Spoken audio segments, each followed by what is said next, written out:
Hello and welcome everyone. My name is Steve and I'm part of the outreach team for MIStudentAid. We're a division of the Michigan Department of Treasury. Our goal is to make college accessible, affordable, and attainable. Today we're going to be going over our Financial Aid 101 presentation. This presentation overviews a lot of different aspects of financial aid. We're going to talk about the types of institutions to consider. We'll talk about the types of financial aid students can expect to see on their financial aid award letters. We'll talk about the free application for federal student aid, otherwise known as FAFSA, and that process. We'll highlight some of the federal programs, the state of Michigan programs, the MISSG scholarship search tool, as well as the student portal. We usually have time for questions and answers towards the end of this presentation, but of course, because you're watching a video, I encourage you to call our offices with any questions you have after the conclusion of our presentation. So when you're thinking about institutions to use financial aid, we're thinking about three different levels. And the first one we'll talk about is community colleges. The average cost of attendance this year for a community college is about $18,830. Now, this is the maximum amount of allowable financial aid. It is not necessarily the sticker price that you'll be paying the school. Cost of attendance takes into consideration things like tuition, class fees, room and board, books, transportation, and other personal needs. Now, at the community college level, you're looking at associate's degrees, certificates, and licensing programs. Most of those programs can be completed within 2 years if a student is maintaining full-time enrollment. After that, we have public colleges and universities. These are going to be some of your traditional four-year schools.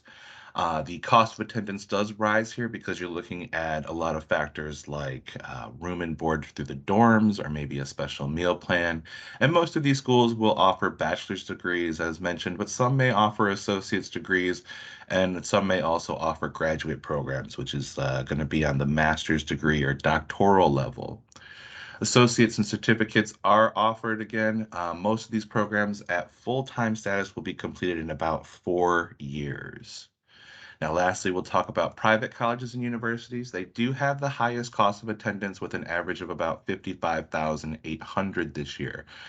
Offers all sorts of degrees, associate's, bachelor's, and graduate programs. Again, most of them at the full-time enrollment status will take about 4 years to complete. And there is a link towards the bottom there. We got all of these figures from the collegeboard.org website. And this next graphic is to just give you an idea of what you can expect for a median weekly wage in relation to the level of education that you can attain. So if you maybe wanted to pause the video here and take a look at some of the figures, it's just a fun little statistic to see, okay, where could I land if I pursue a certain degree versus another. So we're going to talk about the types of financial aid.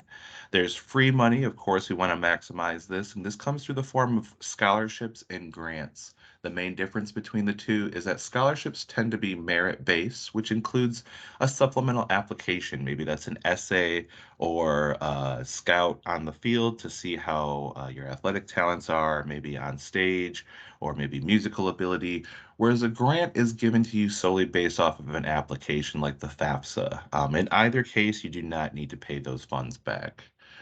Earned money comes through the form of work study. It is part-time employment to help with college expenses. It doesn't guarantee on-campus employment, but it's a tool to help students find, a convenient job that meshes well with their school schedule. And lastly, we have borrowed money. This comes through the form of student loans. And just by virtue of filing the FAFSA, students will be pre-approved for student loans, but you're in no way obligated to borrow them. In fact, students have 3 steps to go through in order to approve those loans, so there's no chance of accidentally accepting those. Keep in mind that loans do need to be repaid with interest, and generally those repayment periods start after college graduation. Now, the sources of financial aid I like to think of as a proverbial table with four different legs. So at the top, you have the federal government, which is the folks in Washington, D.C. They administer the FAFSA, they offer the Pell Grant, and they pre-approve for student loans.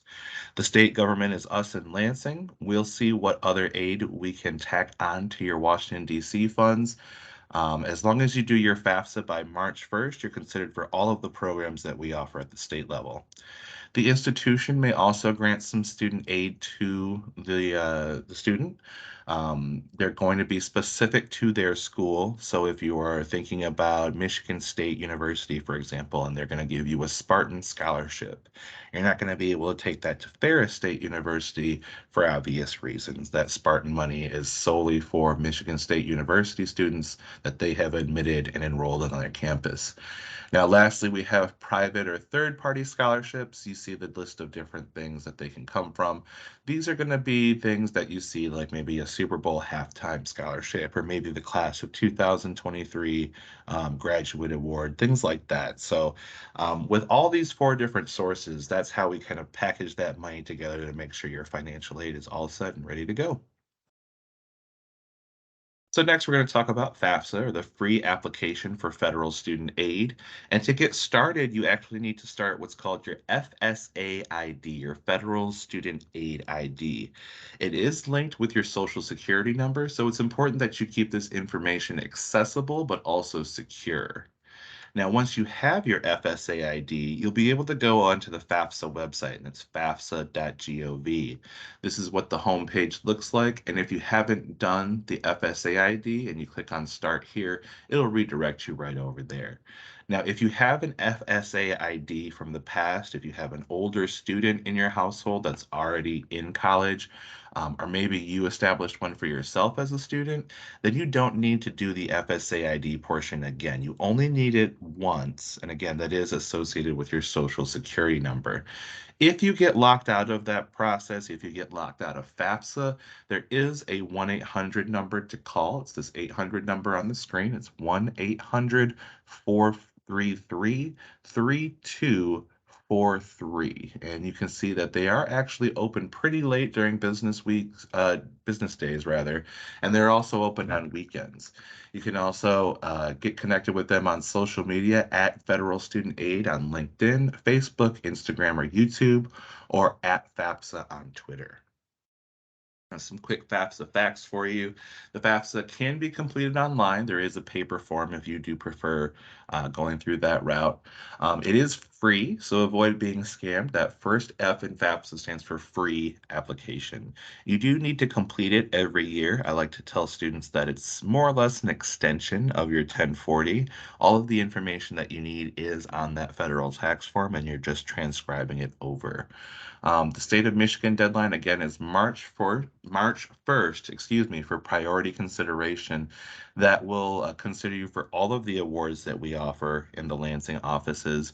So for seniors this year, for the class of 2023, your FAFSA will be available October 1st, 2022, and juniors for the class of 2024 or older, your FAFSA will be available next October, October 1st, 2023. Now, improvements have been made to the IRS data retrieval tool, which is a link that will connect the FAFSA website to the IRS website and autofill all of your information. However, the information must match 100%. So if I lived at 123 Main Street in, whatever city in Michigan, I would need to make sure that if I put 123 Main ST on my tax form, then that's what I'm going to put in on the IRS data retrieval tool for FAFSA. So just be mindful of that. It does have to match 100%. Now, we do the FAFSA to create what's called the estimated family contribution, or EFC. So this is the end result of all of the numbers that you would be inputting. And although EFC sounds like the amount that you would pay the school, much like cost of attendance, it is just a score that is used to determine the types of aid that you're eligible for. So again, you do not need to pay the EFC up front. And variables that impact the EFC are income from both the parent and student, the family size, the number of students in college from that family, and the amount of taxes paid. So a lot of families will ask, what is the cutoff? And we understand that you're trying to figure out what is the income ratio to where you might see some of that free gift aid money. Now, $100,000 for a family of four looks a lot different than $100,000 for a family of nine, for example. So there are a lot of other factors to be considered when thinking about financial aid, and schools just don't know how to package the money together for your student until that FAFSA is complete and this estimated family contribution can be calculated. Independent students are students that can answer yes to one of the following questions. They're either 24 years old, married, have children of their own other than a spouse or maybe some other form of dependent. They're in graduate or professional school, meaning they're getting a master's or doctorate degree. They're a veteran or currently serving in the armed forces. They've experienced time in foster care. They have become an emancipated minor. You're at risk of becoming without housing, or you are currently without housing. That would make you an independent student, or any other factor determined by the financial aid office at your school. Now, some of these may require some documentation that you submit to verify your circumstance, but in other cases, like if you have a birth date that indicates that you're 24 years or older, you won't have to submit any other paperwork. But all other students, if you can't say yes to any of these things on this list, will be considered dependent students, which means their parent information has to be on the FAFSA. So with modern times and modern households, we know that there might be split family situations. It's just one household that needs to be on FAFSA. Now, this may vary for other financial aid applications, but for FAFSA only, you're only going to put one household. And generally, it's the household that supports the student with more than half of their needs. If it's truly a 50-50 split, I would encourage you to get in touch with the financial aid office at the school you plan to attend. Professional judgment is a process in where students may be eligible for reconsideration of their FAFSA results. Now, FAFSA, of course, is a snapshot of finances and doesn't really take that human component into consideration, but you must ask the financial aid office at your school to see if your circumstances are eligible. Most schools will look at things like change in household size or income. Maybe there's been a layoff or maybe a new job change. Maybe there's a dependency override that you need to do because the student has experienced abuse or neglect. You're at risk of becoming without housing, or there's some other circumstance that requires additional professional review. Financial reliance, tax filing status, or academic term residency does not qualify for a dependency override review. So, if a student comes to the office and says, well, my parents don't claim me on taxes, that's not necessarily a reason that they wouldn't be considered a dependent student for FAFSA purposes. Next, we're going to talk about the federal aid programs. These are funds that come from Washington, D.C. So we have the federal Pell Grant, the federal Supplemental Educational Opportunity Grant, Work Study Awards, the Teach Grant for folks looking at going into education, Iraq and Afghanistan Service Grant for folks that served in the Middle East over the past 20 years, the federal direct subsidized and unsubsidized loan programs are for students, and the Direct Plus loan is a loan program available for parents to borrow if interested. Now, again, grant aid does not need to be repaid, but loans absolutely do. So when thinking about the Pell Grant, you do need to do a FAFSA in order to be considered for those funds. If your family makes $27,000 or less, you automatically receive a zero estimated family contribution, which means that you would see the maximum Pell Grant amount. This year, the maximum Pell Grant is $6,895. So students with a zero EFC would see half of that in the fall and half of that in the spring semester.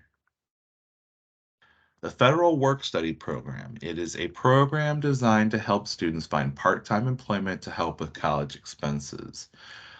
You do need to have a FAFSA on file for this, but it does not guarantee on-campus employment. It makes applicants more marketable. The award amount is used to help fund the wages earned by student employees, and students earn paychecks just like any other student working on campus that may not be in a work-study position. The funds that you get through these paychecks are going to be needed to maybe pay off a tuition balance if you're on a semester payment plan. Maybe you're on the same payment plan, but for your dorm or your meal plan. Maybe you need those checks to buy books or a laptop or other maybe personal needs or to get home at the end of the year. So you will still get a paycheck. It just makes you more marketable to an on-campus employer. Funds are not directly applied to your balance. They're not advanced as payment. They're not rolled into any other financial aid program. So federal student loans are going to be pre-approved when you file the FAFSA. Student borrowers can look at either the subsidized or unsubsidized option. The main difference between the two is that a subsidized loan will not collect interest while a student is in school, whereas an unsubsidized loan does collect interest once it's been dispersed. On either loan program, students do not need to make a payment until 6 months after graduation or otherwise leaving the university or college that they're enrolled in. So, for example, if you were to be a May graduate in the spring semester, your first loan payment, if you borrowed any, would be November of that same year. The Parent Plus loan is for parents of students that are looking to get some additional funds to help pay those college bills. It is based on a credit check. So it's just like applying for a credit card or any other type of loan. There is an option for co-signers if approval is not immediately granted. And there are usually some other options as well. And we encourage you to work with your financial aid office if you have any questions or barriers regarding the PLUS loan. Factors to consider when taking out a loan. It's ideal that your payments for your loan do not exceed 10% of your monthly take-home pay during the first year of post-graduation work. So if you're earning $3,000 a month, you want to make sure that your payment is $300 or less dollars per month. Total loan debt should not exceed projected first year post-grad salary. So if I know that in my career field I'm choosing, I can expect to make $45,000 pretty easily with just my college degree, maybe minimal experience. I want to make sure that my loan amounts don't exceed $45,000. Now, lastly, you just want to look out for different loan repayment and forgiveness options. Folks that work in public service or in education may have an option for those loan forgiveness plans. And then there also may be income-driven loan repayment options for students that may have loans more than what was projected, or maybe some things happened where a major was changed and they had to do a different course. So an income-driven loan repayment plan will actually work with the servicer to recalculate your loan payment so that it does fit within that 10% of your monthly take-home pay. You just have to work with your loan servicer to get that all squared away and applied for. Next, we're going to talk about student scholarships, grants, and outreach. That's our offices in the state of Michigan. So for the 2022-23 school year, the state has appropriated $220 million for our seven state financial aid programs. All of our programs are for undergraduate students only, meaning that they're getting generally their first post-high school degree. Most of our programs are need-based, which means that it does require a FAFSA, and more information can be found if you scan that QR code or visit our website, Michigan.gov/MIStudentAid. So a quick rundown of our programs. We have the Children of Veterans Tuition Grant for folks that had parents serve in the military and become either deceased or disabled due to their service. Fostering Future Scholarship is for students that experience foster care in Michigan at or after age 13. So even if you were adopted at age 13 in 2 days, you are eligible for the full amount of that scholarship. The Michigan Competitive Scholarship and the Michigan Tuition Grant are our two awards with the earliest FAFSA deadline. So those are that March 1st filing deadline awards. The main difference between the two is that the Michigan Competitive Scholarship requires an SAT score of 1200 or better and can only be used at public institutions in the state of Michigan. The Michigan Tuition Grant, however, does not have an SAT component, As long as you do your FAFSA by March 1st and you attend a private or independent college in Michigan, you are going to see that pop up on your financial aid award. The police officers and firefighters survivor tuition grant is very similar to the veterans tuition grant, just for our first responder families. So if you have questions about that, absolutely let us know. The tuition incentive program is our largest program. It's for students that had Medicaid health insurance in middle school or high school. Those students can receive assistance to get their tuition paid for an associate's degree, as well as $2,000 towards a bachelor's degree program. The Futures for Frontliners and Michigan Reconnect programs were some of our newer programs over the last couple years. Futures for Frontliners were for folks that worked during the onset of the COVID-19 pandemic. They have the option to have an associate's degree tuition covered through that award. And then Michigan Reconnect is very similar. It's for any Michigan resident 25 years and older who has lived in the state for at least a year that does not have a associate's degree yet. We will pay for the community college tuition for the associate's degree through Reconnect.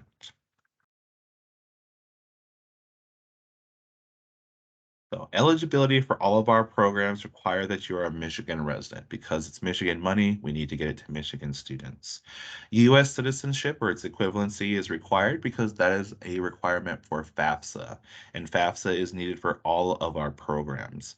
Because this money is from the state of Michigan, you can only use it in Michigan, so you won't be able to go anywhere warm, unfortunately, but it is still a good option if you're looking to stay local.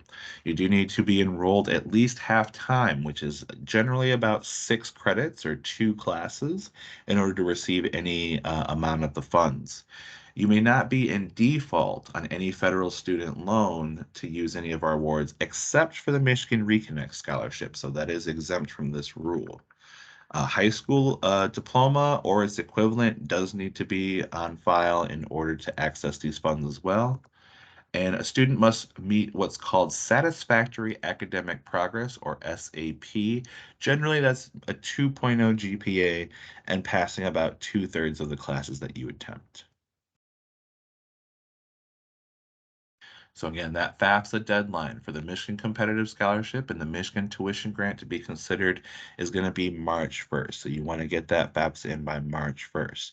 If you don't, that's okay. You can still be considered for all of our other awards. You can also be considered for the federal funds, but you do need to get your FAFSA in before June of your senior year. Now, the FAFSA college order does matter. You can list up to 10 schools that will receive your FAFSA information to consider you for financial aid. The first school listed in Michigan is where we'll send any financial aid from the Lansing offices on your behalf. So if you've listed Grand Valley State University as your first Michigan school on your FAFSA, that's where we'll send any tip funds, Michigan competitive scholarship awards, and things like that. If you decide at the last minute, actually, I think I want to go to Northwood University. You can either update your FAFSA, update your student portal account, or call our customer care center at 1-888-447-2687, and we can make sure those funds are at the school that you plan to attend. TIP, or the Tuition Incentive Program, again, is our largest program. It's for students that had Medicaid health insurance for 24 months within a 36-month period between age 9 and high school graduation. So generally middle school or high school. There's no special application needed for this award. You do need to complete high school or its equivalent by age 20, and if you're in a middle college program, you do have until age 21. You have to start using TIP within 4 years of graduating. So if I'm in the class of 2023, I'm going to be able to use TIP for the first time until fall semester 2027. After my first payment, I have 10 years before the TIP benefits expire. So if I'm looking to do a associate's degree using TIP and I'm enrolled part-time, that 2-year program, I could theoretically stretch out over 10 years and still see the benefit. Now, you'll be taking a real slow pace, but that's all right. Some of us learn at different phases, and that's all right too. So there are 2 phases to TIP. Phase 1 is the part that covers the tuition at the community college, as well as up to $250 in mandatory fees per semester. Now, if you are attending a community college, that you are maybe not close to, we'll help out with that as well through TIP. We'll also help if you are pursuing an associate's degree at a private or independent college or a public university. But the key factor is that students need to be getting an associate's degree in order for phase one to help cover that tuition. If you are going for a certificate program, it must be a minimum of 24 credits and one academic year of instructional time, or 30 weeks. So if you're looking to do like welding, for example, we won't be able to cover an 8-week welding course, but if it was a full year, fall and spring, absolutely, we'd be more than happy to help with those expenses. Phase two is a lot more straightforward. It kicks in the junior year of students going on through a 4-year program. The amount is $500 for fall and $500 for spring, with a total cap of $2,000. So most students will see it both junior and senior year during their 4-year program. MISSG contains our student portal. It's our interface to interact with students about all their state of Michigan programs. You can follow the QR code or that website to get in and create your account. In order to do that, you need to have a social security number and either a current FAFSA on file or be TIP eligible. So if you get in there right now and don't have a FAFSA on file, we just don't have a TIP record for you. And if you have any problems, definitely give us a call. But what you can do in there is complete applications for 3 of our award programs. That's the Children of Veterans Award, Fostering Future Scholarship, as well as the Police and Firefighters Tuition Grant. You can receive important communication about your awards or update the school. So in that example, when you transfer it between Grand Valley and Northwood, you could actually do it yourself there. Update your contact information, view eligibility status, payment receipts, and you can also get in touch with us confidentially and directly.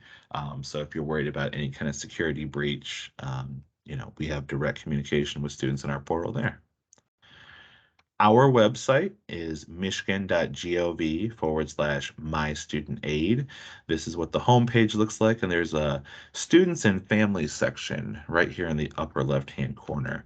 There's where you can find publications, detailed program information about all of the different awards that we offer, resources, especially about FAFSA completion and FAFSA, facts and myths, links to our social media, our scholarship search tool, best practices and strategies for looking for scholarships, as well as that portal sign up.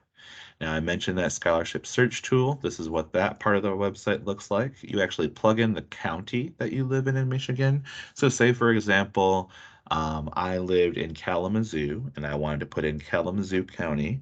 It would tell me all of the donors in Kalamazoo County that are looking to get Kalamazoo County residents additional scholarship funds. I would also encourage students to look at the county that the college that resides in. So if, for example, I was going to go to Central Michigan University, I might plug in Isabella County just to see what might be out there. These private scholarships, sometimes they struggle with applications. So the worst they can say is no. My encouragement is to apply for as many scholarships as you can. So we're coming to the conclusion, but any questions that you have after this video, please call us at our 800 number. It's right there on the screen, 1-888-447-2687. You can also email us at MIStudentAid@Michigan.gov. Visit our website, Michigan.gov/MIStudentAid. And that's our handle on Facebook, Instagram, and Twitter. So you can find us on our social media platforms there. So with that, thank you very much for your time and your energy. Hope that you got something out of this YouTube video. And again, if you have any questions at all, please give us a call at this 800 number anytime. We're happy to help. Our goal is to make college accessible, affordable, and attainable for all Michiganders. Take care and have a great night.